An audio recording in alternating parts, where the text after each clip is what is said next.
So we've all had a bad day at the office, right? But have you ever had a near brawl at your boss's door? If you work in the White House, maybe, because apparently that's what happened between Chief of Staff John Kelly and Corey Lewandowski outside the Oval Office last year. This is according to new reporting from the New York Times, which cites 6 people familiar with this thing who say the Secret Service had to step in and break up this semi-fight late last February. And remember, it was just about a week after that apparent incident that John Kelly said this about his job. The last thing I wanted to do was walk away from one of the great honors of my life, being the Secretary of Homeland Security. But I did something wrong, and God punished me, I guess. I'm joined now by MSNBC contributor Chris Whipple, author of The Gatekeepers, How the White House Chiefs of Staff Define Every Presidency. Back with me, A.B. Stoddard with Real Clear Politics, Jeff Mason with Reuters. So, Chris, here's the backstory to this thing, according to the Times, that Kelly and Lewandowski were meeting with the president in the Oval Office. Kelly criticized Lewandowski for what he said was making money off the president with his pro-Trump super PAC, and for Lewandowski criticizing the president for his handling of the Rob Porter clearance debacle. And then, quote, as Mr. Kelly walked toward a hallway leading back to his office, he called someone to remove Mr. Lewandowski from the building. The two started arguing, and Mr. Kelly grabbed Mr. Lewandowski by his collar, trying to push him against a wall. According to a person with direct knowledge of the episode, Mr. Lewandowski did not get physical in response, the Times says, but Secret Service agents were called in. So neither the White House nor Lewandowski had a comment on this. Have you heard of something like this in all of your years covering chiefs of staff and the West Wing? Look, I think it's fair to say that White House chiefs of staff, as a general rule, do not throw punches or grab people by the throat in the West Wing. There's a first time for everything, I suppose. But, you know, this is the latest and most dramatic example of something I've been saying about John Kelly for a long time, and that is that he suffers from what I call Don Regan syndrome.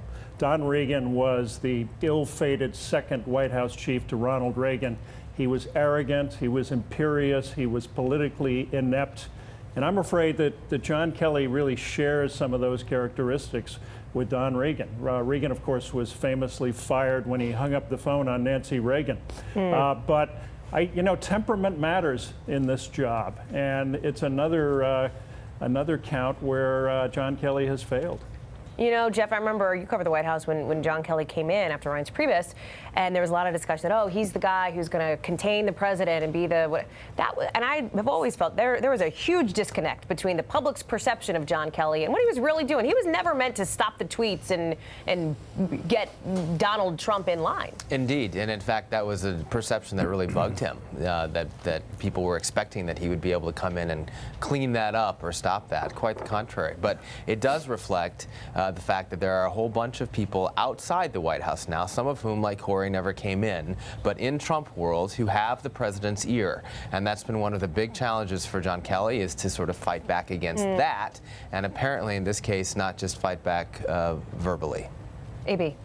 Yeah, I think that's the problem. I remember John Kelly saying that his job was just to sort of mainstream or streamline the information flow to the president. He was not going to stop tweets, but he was going to organize who saw him and when and how. Which is a key job of the chief of staff. And the idea that since day one, President Trump, you know, gets on the phone with someone he's fired, whether it's Manafort and then it's Bannon and it's Corey Lewandowski and Dave Bosse, and is always running his own sort of intelligence gathering operation late at night with his friends, really is obviously, as you guys know from covering the White House, a source of frustration to Kelly and those around who are trying to get a handle on what's going on. Chris, you have, go ahead, sorry, jump in. Can I just say, it's really a fundamental misunderstanding of the job when Kelly says that I was not put on this earth to manage the president. He is put on this earth in that job to tell the president hard truths, to tell Donald Trump what he does not want to hear. But this relationship, I think, has become a bad marriage. It's really a kind of marriage of convenience between Trump and Kelly. The deal seems to be that Kelly does not tell him what he does not want to hear, and Trump gets to be Trump. That's not a recipe for effective governance, however much Donald Trump may love to try to do it that way. We'll leave it there. Chris Whipple, thank you.